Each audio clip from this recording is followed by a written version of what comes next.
Bonjour à tous. On a tous déjà eu ça, n'est-ce pas? Une idée qu'on pense géniale. On se lance, on en parle à de futurs clients, et au final, on finit par construire un produit que personne n'achète. Frustrant, hein? Alors pourquoi? Souvent, c'est simplement parce qu'on pose les mauvaises questions. Aujourd'hui, on va voir comment déterrer la vérité. J'adore cette métaphore de Rob Fitzpatrick, l'auteur du livre. Elle est juste parfaite. La vérité sur ce que les clients veulent vraiment, elle est là, juste sous la surface. Mais si on arrive avec un bulldozer, avec des questions maladroites, eh bien on risque de tout détruire. Non, il faut les bons outils, les petites brosses d'archéologue pour extraire ces informations précieuses sans les abîmer. Et voilà, ça c'est vraiment le cœur du problème. On a les meilleures intentions du monde, on passe des heures et des heures en discussion, mais on repart la plupart du temps avec ce qu'on appelle des faux positifs. On croit être sur la bonne voie, alors qu'en réalité, on a juste récolté des mensonges bienveillants qui nous mènent droit dans le mur. Alors pourquoi c'est si compliqué? Pourquoi est-ce que les gens, à commencer par nos proches, notre mère par exemple, nous mentent au sujet de nos idées? Ce n'est pas par méchanceté, bien au contraire. En fait, ils essayent de nous protéger.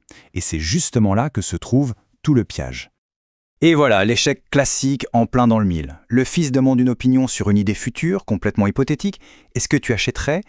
Sa mère, bien sûr, pour protéger ses sentiments, qu'est-ce qu'elle fait? Elle lui donne un compliment, pas une vraie validation. On n'apprend absolument rien de concret ici. C'est juste du bruit. Et ça, il faut vraiment le comprendre, c'est un point crucial.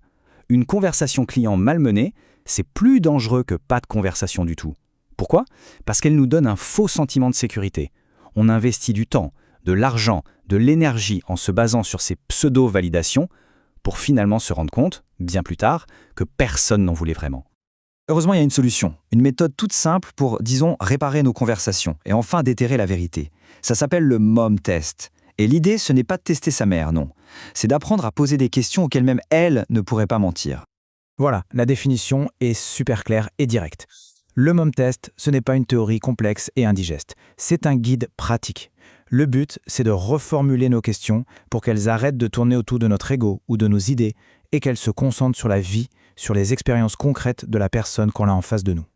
Ok, alors comment ça marche concrètement? En fait, il y a 3 règles très simples à retenir.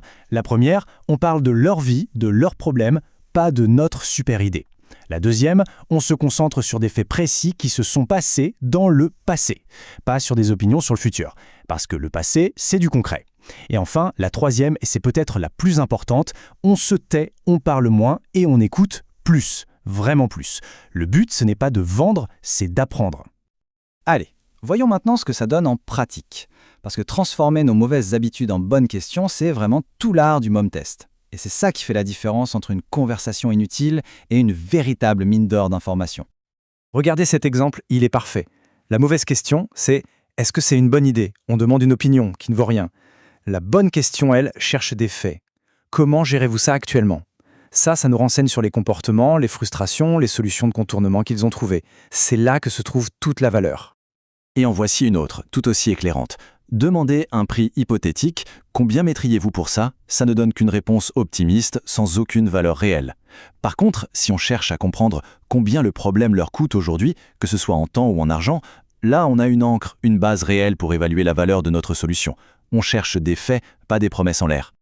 S'il n'y avait qu'une seule chose à retenir, ce serait vraiment celle-là. Les opinions sont des distractions. On ne bâtit pas une entreprise sur des avis, mais sur des faits, sur des engagements concrets. Il faut devenir un chasseur de faits, pas un mendiant de validation. Bon, même en posant de bonnes questions, attention, on peut encore se faire piéger par ce que l'auteur appelle les mauvaises données. C'est essentiel de savoir les reconnaître pour ne pas se laisser berner par de faux signaux positifs. Il y en a 3 grands types. Voilà les 3 types de données pièges à éviter à tout prix. D'abord, les compliments. « Oh, c'est une super idée !» Ça ne nous apprend strictement rien. Ensuite, le pipeau. Ce sont toutes les généralités, les promesses vagues comme « Ah oui, j'achèterai ça, c'est sûr !» Et enfin, les idées. Quand les gens nous suggèrent des fonctionnalités à ajouter, ça nous éloigne souvent du vrai problème de fond. Cette citation, elle est parfaite pour illustrer le danger numéro 1, les compliments. Ils font tellement de bien à l'ego, mais ils ne nous apprennent rien du tout. C'est de l'or des fous, comme on dit. On pense avoir trouvé une pépite, mais en fait c'est juste un caillou brillant sans aucune valeur. Il faut apprendre à les ignorer et à creuser toujours plus loin pour trouver les faits.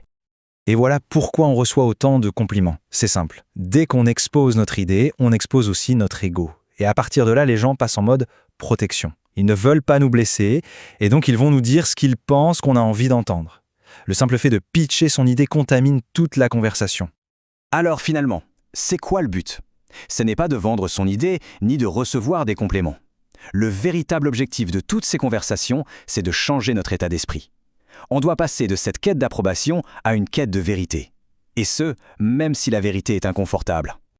Donc le point à retenir, c'est celui-ci. Il faut apprendre à aimer les mauvaises nouvelles. Apprendre que notre idée est fausse, ça nous sauve des mois, parfois des années de travail pour rien. Chaque non, chaque désintérêt, chaque information qui contredit nos hypothèses, c'est une victoire. Une victoire parce qu'elle nous rapproche de la vérité, et donc d'un vrai problème à résoudre. Et on va finir avec cette question qui est un peu provocatrice. Si les questions qu'on pose sont toujours confortables, c'est probablement qu'on évite les sujets qui fâchent, ce qui pourrait faire ou défaire notre projet. Il faut avoir ce courage, le courage de poser les questions qui font peur, parce que c'est là et seulement là que se cachent les apprentissages les plus précieux.